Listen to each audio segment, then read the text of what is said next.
Hello दोस्तों, स्वागत है आप सभी का हमारे YouTube चैनल इकरा साइंस क्लासेज में। आज की इस क्लास में हम लोग बात करेंगे फिजियोलॉजी ऑफ एक्सक्रेशन अर्थात उत्सर्जन की कार्यकी के बारे में।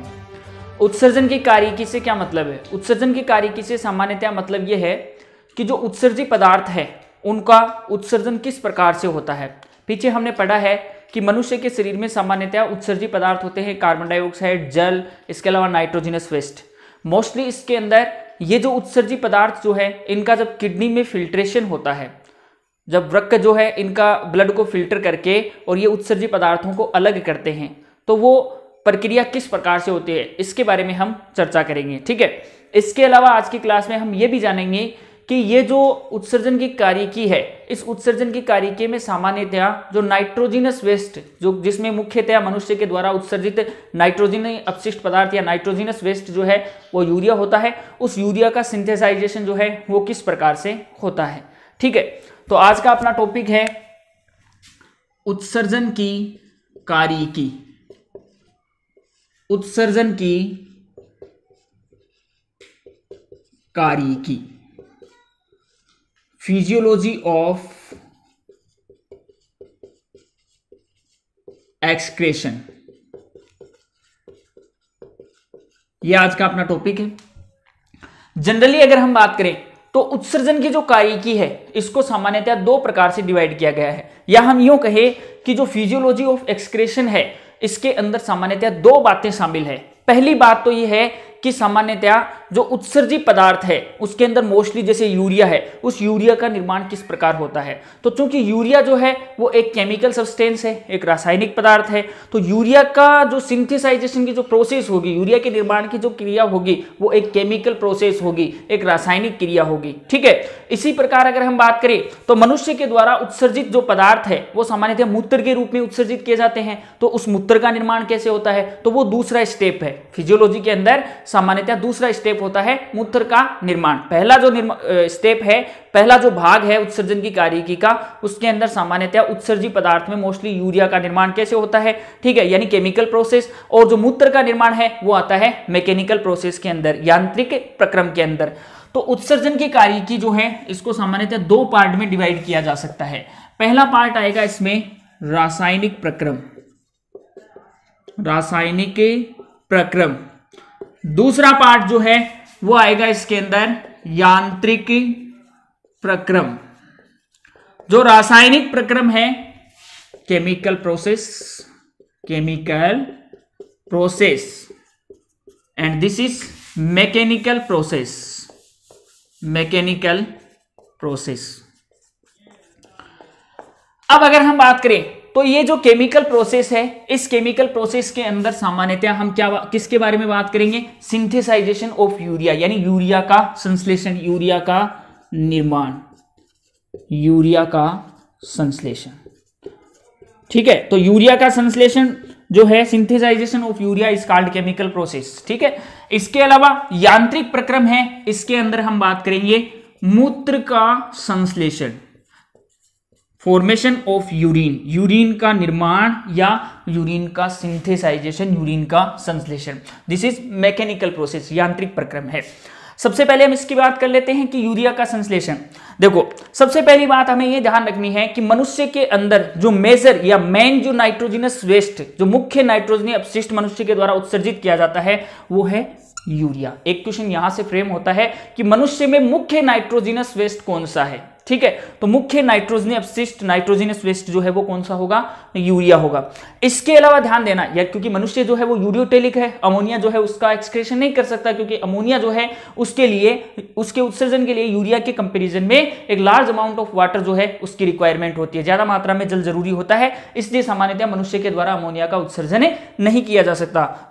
इसलिए जो है मनुष्य जो है वो सामान्यतः यूरियोटेलिक प्राणी है और वो यूरिया का उत्सर्जन करता है। अब यहां अगर हम बात करें तो यूरिया का संश्लेषण जो है वो कहां होता है। पीछे हमने लीवर पढ़ा है, तो लीवर के अंदर हमने जाना है कि यूरिया का संश्लेषण जो है वो लीवर की हिपेटोसाइट्स में होता है। तो यूरिया का निर्माण जो है वो सामान्यतया लीवर की हिपेटोसाइट्स में होता है। हिपेट वर्ड जो है इसके बारे में भी हमने बात की थी कि लीवर के लिए आता है। हिपेटोसाइट्स यानी लीवर की कोशिकाएं। तो लीवर की कोशिकाओं में सामान्यतया किसका निर्माण होता है? यूरिया का। सीधा क्वेश्चन आता है कि यूरिया का संश्लेषण कहां होता है? तो यूरिया का संश्लेषण होता है लीवर में। ध्यान देना, यूरिया का संश्लेषण और मूत्र का संश्लेषण दोनों अलग अलग चीज है। मूत्र का संश्लेषण है वो होगा किडनी में, और यूरिया का संश्लेषण है वो कहां होगा? लीवर में। अगर आ जाए कि यूरिया जो है या ब्लड का फिल्ट्रेशन जो है वो कहां होता है, तो वो भी कहां होगा? किडनी में। ब्लड का फिल्ट्रेशन होकर के फिर यूरिन का निर्माण होता है, यानी मूत्र का निर्माण होता है, तो वो किडनी में होता है। ठीक है, हम बात करिए यूरिया के संश्लेषण की, तो यूरिया का संश्लेषण सामान्यतया लीवर के अंतर्गत होता, लीवर के अंदर होता है। इसके अलावा अगर हम बात करें तो ये लीवर की हिपेटोसाइट्स में जो यूरिया का निर्माण होता है, इस यूरिया के निर्माण की जो क्रिया होती है, इस क्रिया को हम कहते हैं सामान्यतया ऑर्निथीन चक्र। ऑर्निथीन चक्र, या इसको हम क्रेब्स हैंसलिट चक्र भी कह सकते हैं। क्रेब्स हैंसलिट चक्र, क्रेब्स हैंसलिट चक्र। ऑर्निथीन साइकिल बोल दो या क्रेब्स हैंसलिट साइकिल बोल दो। ठीक है, दोनों ही किसके सिंथेसाइजेशन से रिलेटेड है? यूरिया के। ठीक है, इसके अलावा ध्यान देना, अब इसको सवाल यह है कि इसको ऑर्निथीन चक्कर क्यों कहते हैं, क्रेब्स हैंसलिट चक्कर क्यों कहते हैं? तो ध्यान देना, क्रेब्स और हैंसलिट ये दो साइंटिस्ट के नाम हैं। इन्होंने सबसे पहले यूरिया सिंथेसाइजेशन के बारे में बताया था, इसलिए यूरिया सिंथेसाइजेशन जो है इसको हम सामान्यतः क्रेब्स हैंसलिट साइकिल भी कहते हैं। दूसरी बात, ऑर्निथीन साइकिल क्यों कहते हैं? क्योंकि यूरिया सिंथेसाइजेशन के अंदर, यूरिया के निर्माण के अंदर एक नॉन प्रोटीन एमिनो एसिड शामिल होता है, एक नॉन प्रोटीन एमिनो अम्ल शामिल होता है जिसका नाम है ऑर्निथीन। इसके यूरिया के निर्माण में सामान्यतः ऑर्निथीन जो है उसका उपयोग होता है, ऑर्निथीन इन्वॉल्व होता है, ऑर्निथीन शामिल होता है। इसलिए सामान्यतः यूरिया संश्लेषण की जो क्रिया है इसको हम क्या कहते हैं? ऑर्निथीन साइकिल, ऑर्निथीन चक्र। नॉन प्रोटीन एमिनो एसिड, ध्यान देना, ऑर्निथीन जो है वो क्या है? एक non protein amino acid. Amino acid, ध्यान देना, प्रोटीन नहीं है लेकिन क्या है? एमिनो अम्ल। ऑर्निथीन प्रोटीन नहीं है, एमिनो अम्ल है। पीछे हमने बात की थी थोड़ी बहुत कि जो प्रोटीन है उसकी संरचनात्मक और क्रियात्मक इकाई जो है वो क्या होती है? एमिनो एसिड होती है। एमिनो एसिड जो है नेचर के अंदर जनरली 300 प्रकार के एमिनो एसिड जो है वो पाए जाते हैं, लेकिन सभी एमिनो एसिड जो है वो प्रोटीन सिंथेसाइजेशन नहीं करते हैं, प्रोटीन का निर्माण नहीं करते हैं। ठीक है, जनरली प्रोटीन निर्माण के अंदर 20 एमिनो अम्ल भाग लेते हैं। ठीक है, एक प्रोटीन अणु जो है उसके निर्माण के अंदर 20 अमीनो अम्ल भाग लेते हैं। ठीक है, यानी एक प्रोटीन अणु 20 अमीनो अम्लों से मिलकर के बना होता है, जिन्हें आवश्यक अमीनो अम्ल भी कहते हैं। तो आपका बाकी के अमीनो अम्ल जो है वो दूसरे कार्य करते हैं। ठीक है, लेकिन वो प्रोटीन का निर्माण नहीं करते हैं। तो ये ध्यान रखना यहां पे कि जितने भी प्रोटीन है वो किससे मिलकर बने होते हैं? अमीनो अम्लों से। लेकिन सभी अमीनो अम्ल प्रोटीन बनाएं ये कोई जरूरी नहीं है। ठीक है, यानी सभी प्रोटीन अमीनो अम्ल होते हैं लेकिन सभी अमीनो अम्ल क्या नहीं होते? प्रोटीन नहीं होते। तो ध्यान रखना, ऑर्निथीन जो है वो एक नॉन प्रोटीन एमिनो एसिड है, एक ऐसा एमिनो अम्ल है जो प्रोटीन का निर्माण नहीं करता और ये यूरिया साइकिल के अंदर भाग लेता है। इसलिए सामान्यतया इस यूरिया साइकिल जो है, यूरिया का जो संश्लेषण है, इसको हम ऑर्निथीन साइकिल भी कहते हैं। ठीक है, इसके बाद अगर हम बात करें तो यूरिया साइकिल जो है वो संपन्न होता है लीवर के अंदर। अब लीवर के अंदर यूरिया साइकिल जो है वो किस प्रकार संपन्न होता है? ध्यान देना, यूरिया का निर्माण अमोनिया के द्वारा होता है जो कि एक टॉक्सिक सब्सटेंस है। अमोनिया का निर्माण, अमोनिया कहां से आता है? तो अमोनिया जो है उसके बारे में भी हमने पीछे बात की लीवर में कि अमोनिया जो है वो अमीनो एसिड के डीएमाइनेशन से बनता है। अमीनो अम्लों के विअमीनीकरण से किसका निर्माण होता है? अमोनिया का। अब अमोनिया जो है उसके उत्सर्जन के लिए सामान्यतः जल की ज्यादा मात्रा की आवश्यकता होती है, तो उस अमोनिया को मनुष्य के द्वारा सीधा उत्सर्जित नहीं किया जाता, उस अमोनिया को किस में बदला जाता है? यूरिया में बदला जाता है। तो यूरिया का निर्माण अमोनिया से होता है। अमोनिया और कार्बन डाइऑक्साइड ये सामान्यतः क्रिया करते हैं तो यूरिया का निर्माण होता है। इसके अंदर एटीपी भी इन्वॉल्व होती है, एटीपी एडिनोसिन ट्राइफॉस्फेट। ठीक है, तो अमोनिया के द्वारा यूरिया का निर्माण जो है वो लीवर के अंदर होता है। इसके अलावा ध्यान देंगे, जो यूरिया का निर्माण है इस यूरिया के निर्माण का कुछ भाग जो है वो तो संपन्न होता है हिपेटोसाइट्स की माइटोकॉन्ड्रिया में। ध्यान देना, हिपेटोसाइट्स कोशिका है, कोशिका के अंदर माइटोकॉन्ड्रिया भी होता है, साइटोप्लाज्म भी होता है, न्यूक्लियस भी होता है, ये सारे पार्ट एक सेल के अंदर पाए जाते हैं, कोशिका में पाए जाते हैं। तो हिपेटोसाइट्स जो है इसकी माइटोकॉन्ड्रिया में और हिपेटोसाइट्स का जो साइटोप्लाज्म होता है, कोशिका द्रव्य है, इन दोनों भागों के अंदर यूरिया का संश्लेषण होता है। ठीक है, इसके अंदर सामान्यतः 5 एंजाइम भाग लेते हैं यूरिया के निर्माण में, या यूरिया साइकिल के अंदर कितने एंजाइम इन्वॉल्व होते हैं? 5 एंजाइम।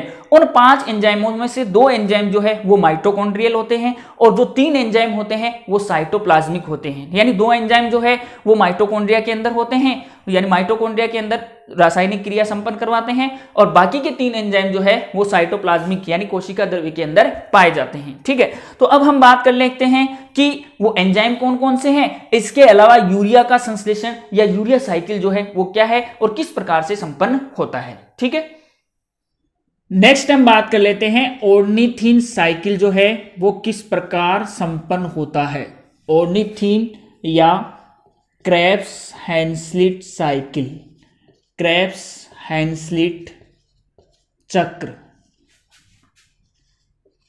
यूरिया चक्र भी बोल सकते हो आप, urea cycle, urea cycle, urea चक्र।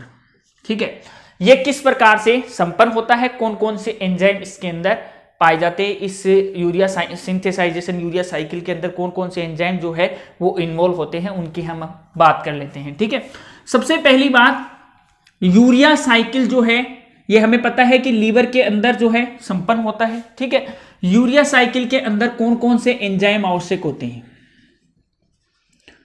तो सबसे पहला जो एंजाइम इसके अंदर, इसमें ध्यान रखना 5 एंजाइम जरूरी होते हैं। कितने एंजाइम आवश्यक होंगे? 5। इसमें सबसे पहला एंजाइम, यहां मैं पहला क्यों बोल रहा हूं, क्योंकि यूरिया साइकिल जब स्टार्ट होता है तो उस स्थिति में सबसे पहले जो एंजाइम आवश्यक होता है, इसलिए इसको जो है उसका नाम लिखूंगा मैं 1 नंबर पे। ठीक है, फिर दूसरे नंबर पे जो आवश्यक होगा उसको 2 नंबर पे, फिर 3 नंबर, 4 नंबर, 5 नंबर, इसी प्रकार से सीक्वेंस से हम चलेंगे। ठीक है, ताकि वहां पे जब हम आगे यूरिया साइकिल पढ़े तो यूरिया साइकिल पढ़ने के दौरान हम जो है हमें इन एंजाइमों के नाम ना लिखने पड़े, हम 1 नंबर 2 नंबर डायरेक्ट इससे जो है समझ सकते हैं। ठीक है, और वैसे इनके नाम जो है वो हमें रटने की, याद करने की वैसे जरूरी नहीं है, लेकिन थोड़ा समझ में आ जाए हमें, इसके ताल्लुक से यहाँ बताए जा रहे हैं। बाकी एग्जाम में जनरली पूछे नहीं जाते हैं। ठीक है, कोई लैब असिस्टेंट वगैरह की एग्जाम होती है तो उसके अंदर जरूर पूछ लिए जाते हैं, बाकी ना तो एसएससी पूछती है इन एंजाइमों के नाम, और ना आपकी जो राजस्थान की भर्ती जो प्रतियोगिता करवाने वाली एजेंसी है वो भी इनके नाम जो है वो जनरली नहीं पूछती है। ठीक है, एंजाइमों के अंदर सबसे पहला एंजाइम जो है वो आता है carbamyl phosphate transferase, carbamyl phosphate transferase, carbamyl phosphate transferase. ठीक है, दूसरा एंजाइम जो 2 नंबर पे जरूरी होगा, जो 2 नंबर पे आवश्यक होगा, उसका नाम है ऑर्निथीन ट्रांस कार्बेमाइलेज या ornithine transcarbamyl phosphate, ornithine transcarbamyl phosphate, ये 2 नंबर पे आवश्यक होगा। ठीक है, तीसरा जो एंजाइम है, 3 नंबर पे जिस एंजाइम की आवश्यकता होगी उसका नाम है अर्जिनिनो सक्सिनेट सिंथेटिक, अर्जिनो सक्सिनेट सिंथेटिक, इस एंजाइम की जरूरी होगा। और चौथा नंबर जो एंजाइम आवश्यक है उसका नाम, सॉरी यहां पे अर्जिनिनो सक्सिनेट सिंथेटिक, ये 3 नंबर वाला एंजाइम है जो 3 नंबर पे जरूरी पड़ेगा। ठीक है, इसके अलावा ध्यान रखना चौथे नंबर पे जिस एंजाइम की आवश्यकता होगी उसका नाम है अर्जिनिनो सक्सिनेस।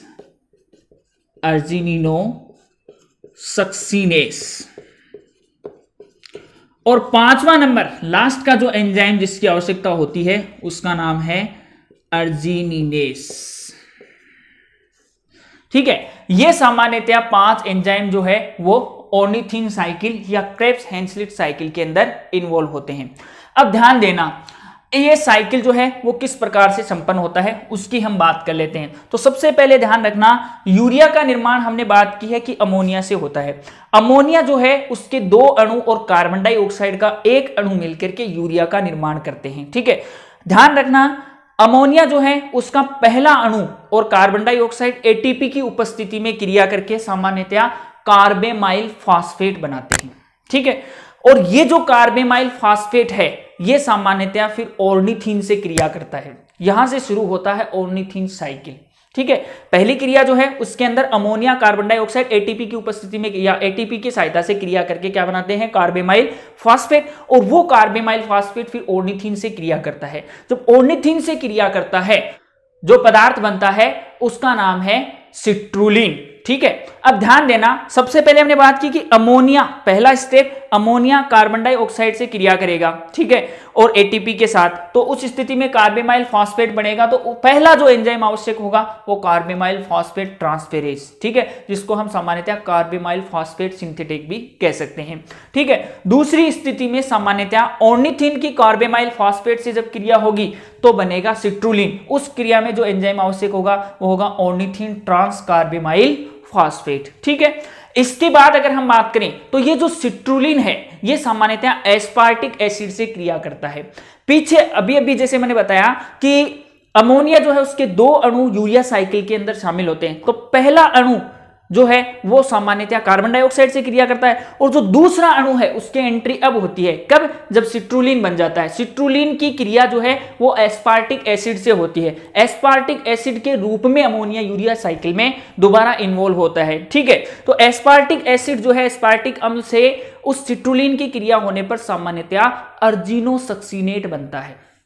ठीक है, जिसको हम अर्जिनोसक्सीनिक एसिड भी बोल सकते हैं। ठीक है, वो अर्जिनोसक्सीनेट जो है वो सामान्यतः फिर फर्दर ब्रेक डाउन होता है उसका। ठीक है, अच्छा एक चीज और ध्यान रखना, जो अर्जिनोसक्सीनेट बनने की क्रिया है उसमें जो एंजाइम आवश्यक होगा उसका नाम है अर्जिनिनोसक्सीनेट सिंथेटेज। ये तीसरे नंबर वाला एंजाइम है जो सामान्यतः अर्जिनोसक्सीनेट बनाने में सहायक होता है। इसके बाद अगर हम बात करें तो अर्जिनोसक्सीनेट का फिर फर्दर आगे ब्रेक डाउन होता है, अर्जिनोसक्सीनेट टूटता है। जब अर्जिनोसक्सीनेट टूटता है तो उस स्थिति में सामान्यतः अर्जिनिन बनता है। ठीक है, और उस क्रिया में जो एंजाइम आवश्यक होता है उसका नाम है अर्जिनोसक्सीनेज। ठीक है, उस क्रिया में अर्जिनिन बनता है और साथ में एक पदार्थ बनता है जिसका नाम है फ्यूमेरिक एसिड। वो फ्यूमेरिक एसिड जो है वो बाहर निकल जाता है। ठीक है, और वो अर्जिनिन जो है वो फिर आगे ब्रेक डाउन होता है, अर्जिनिन जो है उसको आगे तोड़ा जाता है। अर्जिनिन को आगे तोड़ने वाला एंजाइम होता है अर्जिनिनेस। ठीक है, ये अर्जिनिनेस एंजाइम अर्जिनिन को तोड़ देता है किसके अंदर,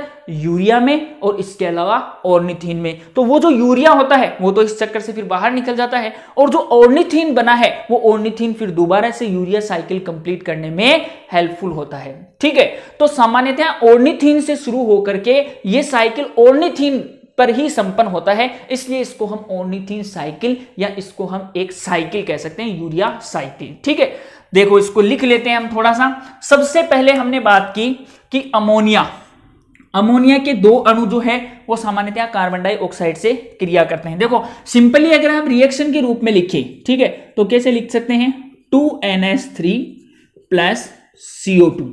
ठीक है, और ये क्रिया करके सामान्यतः क्या बना देते हैं, NH2CO NH2। ठीक है, और साथ में क्या बन गया, जल। ठीक है, इसको हम कहते हैं यूरिया। ये यूरिया का फॉर्मूला है तो ये यूरिया बन गया। ठीक है, अब ये संपन्न कैसे होती है ये प्रक्रिया, इसी को हम कहते हैं यूरिया साइकिल। ठीक है, तो सबसे पहले स्टार्टिंग फर्स्ट स्टेप लिख रहा हूं मैं। ठीक है, पहला स्टेप जो है उसके अंदर पहला स्टेप ए से दर्शा रहा हूं, सबसे पहला चरण जो है वो ए से लिख रहा हूं मैं। तो पहला चरण जो है वो सामान्यतः अमोनिया क्रिया करेगा किससे, कार्बन डाइऑक्साइड से। ठीक है, अमोनिया कार्बन डाइऑक्साइड से क्रिया करेगा। ठीक है, कौन सा एंजाइम आवश्यक होगा इसके अंदर, अच्छा साथ में ध्यान रखना एंजाइम की बात हम बाद में कर लेंगे। अमोनिया और कार्बन डाइऑक्साइड क्रिया करेंगे तो उस स्थिति में 2 एटीपी की आवश्यकता होगी। ठीक है, एटीपी का मतलब एडिनोसिन ट्राइफॉस्फेट, एडिनोसिन ट्राइफॉस्फेट जो कि सामान्यतः एनर्जी कॉइन के रूप में जाना जाता है, जिसको हम ऊर्जा की मुद्रा भी कहते हैं, ऊर्जा मापने की इकाई होती है। तो 2 एटीपी की उपस्थिति में या 2 एटीपी की सहायता से अमोनिया और कार्बन डाइऑक्साइड आपस में क्रिया करते हैं और आपस में क्रिया करके बना देते हैं कार्बेमाइल फॉस्फेट।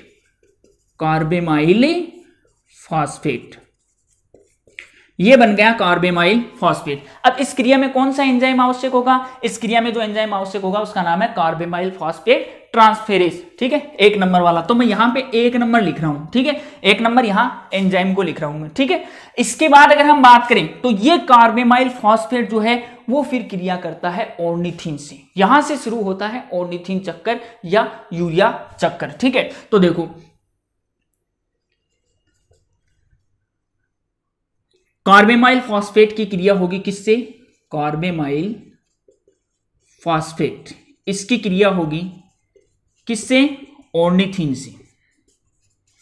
जब इसकी क्रिया ऑर्निथीन से होगी तो सामान्यतया सिट्रुलिन बनेगा, सिट्रुलिन, ठीक है, सिट्रुलिन बनेगा। और इस क्रिया में जो एंजाइम आवश्यक होगा उसको हम कहते हैं सामान्यतया ऑर्निथीन ट्रांस कार्बेमाइल फॉस्फेट, ठीक है, ऑर्निथीन ट्रांस कार्बेमाइल फॉस्फेट, ये दूसरे नंबर का एंजाइम है जो इस क्रिया के अंदर आवश्यक होगा। सिट्रुलिन बन गया।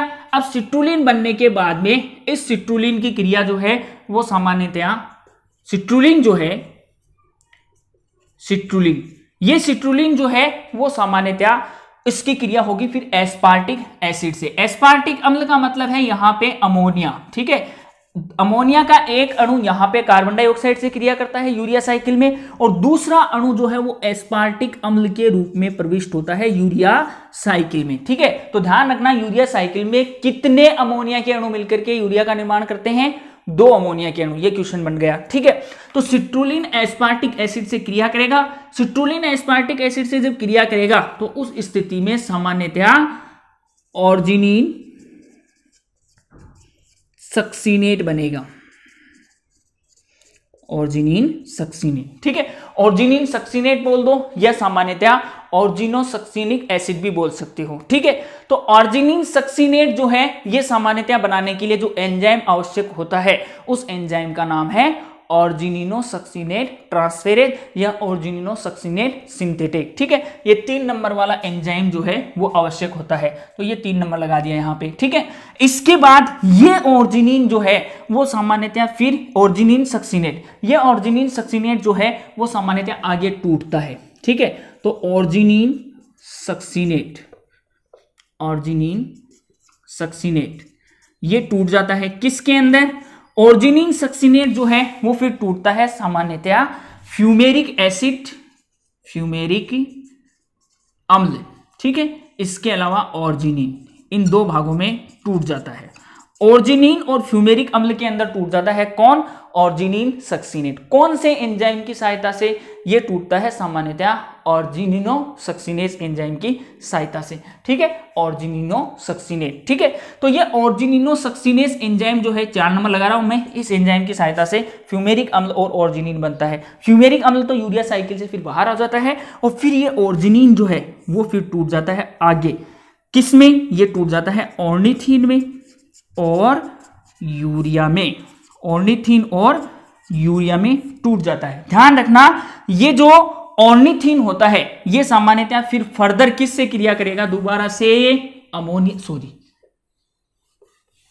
सॉरी ये जो ऑर्निथीन है वो फिर दोबारा से यहां इससे क्रिया करेगा, किससे? कार्बेमाइल फॉस्फेट से। तो कार्बेमाइल फॉस्फेट से दोबारा क्रिया करने के लिए जो ऑर्निथीन बनता है वो किससे बनता है? ऑर्जिनिन से बनता है। तो हमने ऑर्निथीन से ही शुरू किया था और ऑर्निथीन पे ही खत्म किया। यहाँ पे लास्ट में बन गया यूरिया। ये जो यूरिया है ये सामान्यतः फिर ब्लड के अंदर ट्रांसफर कर दिया जाता है। ब्लड से जो है सामान्यतः लीवर जो है उससे ब्लड की सहायता से ये यूरिया जो है वो किडनी में पहुंचता है, फिर किडनी इसको फिल्टर करती है, ठीक है। फिल्ट्रेशन हम जस्ट आगे पढ़ेंगे, ठीक है। तो फिलहाल यहाँ ध्यान रखना यूरिया साइकिल किस प्रकार से संपन्न होता है, ठीक है। अगर इसको एक साइकिल के रूप में हम लिखना चाहें तो साइकिल के रूप में भी लिख सकते हैं। कैसे? देखो, तो यहाँ से जैसे पहला रिएक्शन तो हमें लिखने की जरूरत है नहीं, ठीक है। पहला स्टेप जो है वो लिख देता हूँ मैं एक, तो जैसे अमोनिया जो है उसकी कार्बन डाइऑक्साइड से क्रिया होती है और अमोनिया की कार्बन डाइऑक्साइड से सामान्यतः क्रिया होने पर कार्बेमाइल फॉस्फेट, कार्बेमाइल फॉस्फेट बन जाता है, ठीक है। ये फर्स्ट नंबर एंजाइम यहाँ पे कार्बेमाइल फॉस्फेट ट्रांसफेरेज या कार्बेमाइल फॉस्फेट सिंथेटिक एंजाइम की आवश्यकता होगी और कितने अणु एटीपी की आवश्यकता होगी? 2 एटीपी की, ठीक है। इसके बाद अगर हम बात करें तो ये कार्बामाइल फॉस्फेट जो है वो फिर क्रिया करता है किससे, ऑर्निथीन से। ठीक है, तो ऑर्निथीन जो है उसकी कार्बामाइल फॉस्फेट से क्रिया होती है, ये ऑर्निथीन उससे क्रिया हो जाती है। ऑर्निथीन की कार्बामाइल फॉस्फेट से जब क्रिया होती है तो उस स्थिति में बनता है सिट्रुलिन। क्या बनेगा, सिट्रुलिन। ध्यान रखना, अभी पीछे हमने बात की थी ऑर्निथीन एक नॉन प्रोटीन एमिनो एसिड है। दूसरा नॉन प्रोटीन एमिनो एसिड जो यूरिया साइकिल के अंदर इन्वॉल्व होता है उसका नाम है सिट्रुलिन। तो citrulline is also a non protein amino acid. ठीक है, पहला हमने पढ़ा था ऑर्निथीन, दूसरा कौन सा है, सिट्रुलिन। ठीक है, अब ध्यान देना, ऑर्निथीन की जब कार्बामाइल फॉस्फेट से क्रिया होती है तो क्या बन गया, सिट्रुलिन बन गया। इसके अंदर सामान्यतः देखो पहली जो क्रिया है उस क्रिया के अंदर जैसे यहाँ 1 नंबर एंजाइम आवश्यक हो गया, और इस क्रिया के अंदर जिससे सिट्रुलिन बन रहा है इसमें कौन सा एंजाइम आवश्यक होगा, 2 नंबर, जिसको हम कहते हैं ऑर्निथीन ट्रांस कार्बामाइलेज या ऑर्निथीन ट्रांस कार्बामाइल फॉस्फेट। ठीक है, ऑर्निथीन ट्रांस कार्बामाइल फॉस्फेट एंजाइम जो है वो यहाँ ऑर्निथीन से सिट्रुलिन बनाने के लिए आवश्यक होगा।